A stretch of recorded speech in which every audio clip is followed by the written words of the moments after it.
spoke a lot about what Infosys does, the commitment that we have for Mysore, and what we've been able to achieve in the past 10, 11 years so far. So I think obviously I don't have to dig into those details. But Sudhanva, and I'm going to say this tongue-in-cheek, today morning tried to bowl a dusra. Being one of the core members of the organizing committee for Nasscom, he started bowling a googly. I don't know how many of you caught the googly, but I decided that in the onslaught of that googly, I would take out my Tendulkar bat, which is fairly heavy, and start batting for Mysore instead of Noida. So then, are you there? All right, you're sitting outside, so that obviously, yeah, that gives me an escape route. So I will not really. I basically had a few points that I wanted to cover, and let me take a few moments to set the context because I think it's important. I moved to Mysore about 7 years back, as a part of growing our business in Mysore. And since then, I've basically seen Mysore take wings from a small town with a lot of potential to a reasonably big city, which has realized to some extent that potential in becoming the next IT and ITES hub. But guess what? The total exports from Mysore last year, I think, was in the range of about 1,600 crores collectively. And what was the overall exports from Karnataka? Any guesses? Close to about 75,000 crores. We got a long way to go. It's not that there's no potential. It's just that we need to have collective will and a focus, and we need to collectively work, the people in this room and outside of it, to really make it happen. In the context of setting up organizations in tier 2 cities, a lot of representatives from various companies have spoken to me in the last couple of years, trying to ascertain our experiences in how are we able to scale up Infosys to the level that it is over the past few years. Almost all the representatives have a very, very strong will to branch out from the metros, from tier 1 locations, and make it happen in Mysore or any other tier 2 location. But they have a lot of apprehensions about the implications of that. And I've personally spoken to quite a few of them, trying to bring out the positive experiences of what we have seen. Of course, challenges are always going to be there. Challenges, everyone in this room probably will amply understand the challenges of setting up operations in a city like Mysore. We have spoken about it multiple times. We have sliced and diced it to no end in the morning sessions and in the afternoon sessions. So I don't want to really get down into articulating the challenges again. But what I've always tried to do is to provide the magic formula, if I may, that has worked for us in terms of scaling up our operations in Mysore. It started, we were one of the earliest adopters of this movement into tier 2 locations. And we set up Mysore unit way back in 2000. We started our first year with about 50 people. And today, we have close to about 15,000 people in this campus. And the campus is a powerhouse of IT services and solutions with about 6,000 employees engaged only in delivering IT services and solutions. There's a popular myth to the external world that the Mysore Center is just a training center. And I want to make it absolutely sure that, please, that is a myth. That's also one of the things that we do. And of course, it's very, very famous for that. Probably it's the largest corporate training facility that anyone has in this world.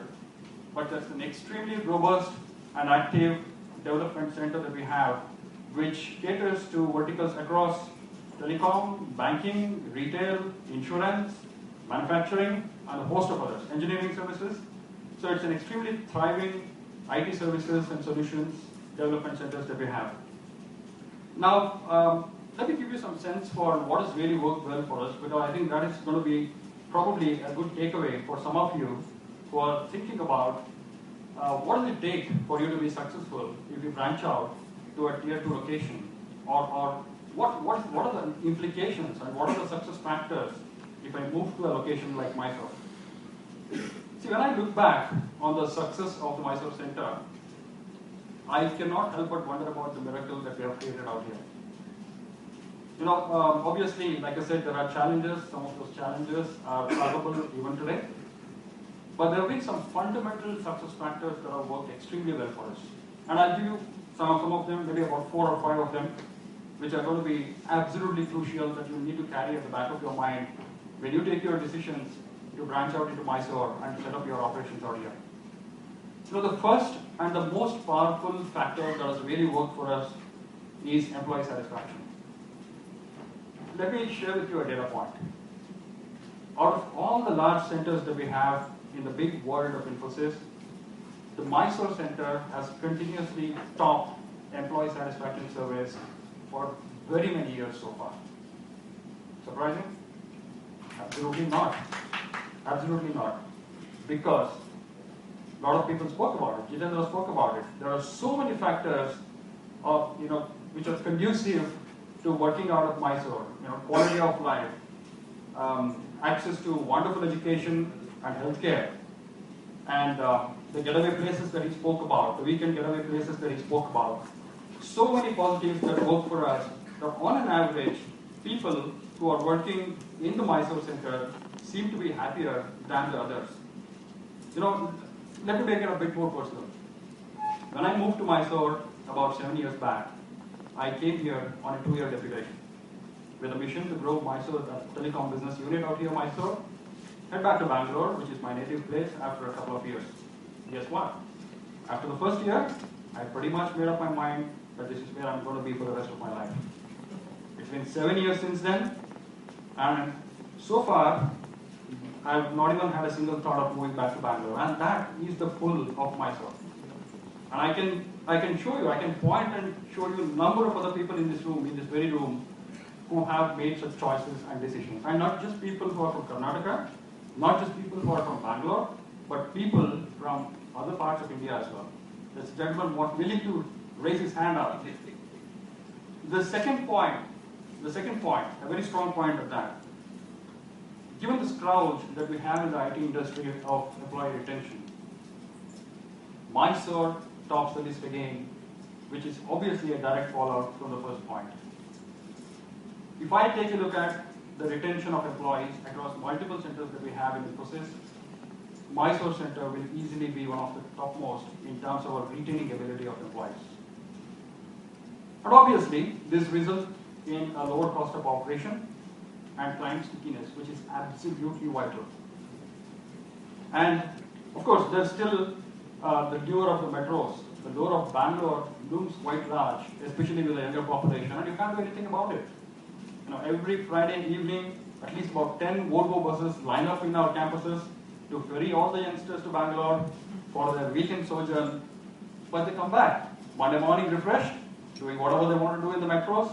They're back in office Monday morning, ready to go for the next week. So despite the lure of the metros, the number of people that we can retain in Mysore happens to be extremely high. Of course, this has a curve. This is a lot more harder in the experience range between 3 to 6 years, but it's a lot more easier after that. The third point, the advantage that I want to talk about, is the productivity factor, and which I think is absolutely crucial from a business point of view. Obviously, I think it's fairly simple when I look back upon it, but it was not really something that struck me at all until and unless I started some analysis to be done a few weeks back to just figure out what are we doing in terms of our productivity compared to the rest of the centers. The hypothesis that I was basically working on is very simple. On an average, assuming that we have happier employees than other places, I assume that the happier employees are going to be better productive. So we started making some analysis to figure out, is this hypothesis a bit true? And we figured out that hypothesis is actually correct. On an average, the productivity of people working in Mysore Center that we have at Infosys over the past 2 quarters can be demonstrated to be higher than what we have elsewhere. And I think it's a no-brainer. When you think about it, it seems to be pretty much a no-brainer. Let me illustrate with a data point. Out of all the revenue growth that we had last financial year, we delivered, which was in double digits.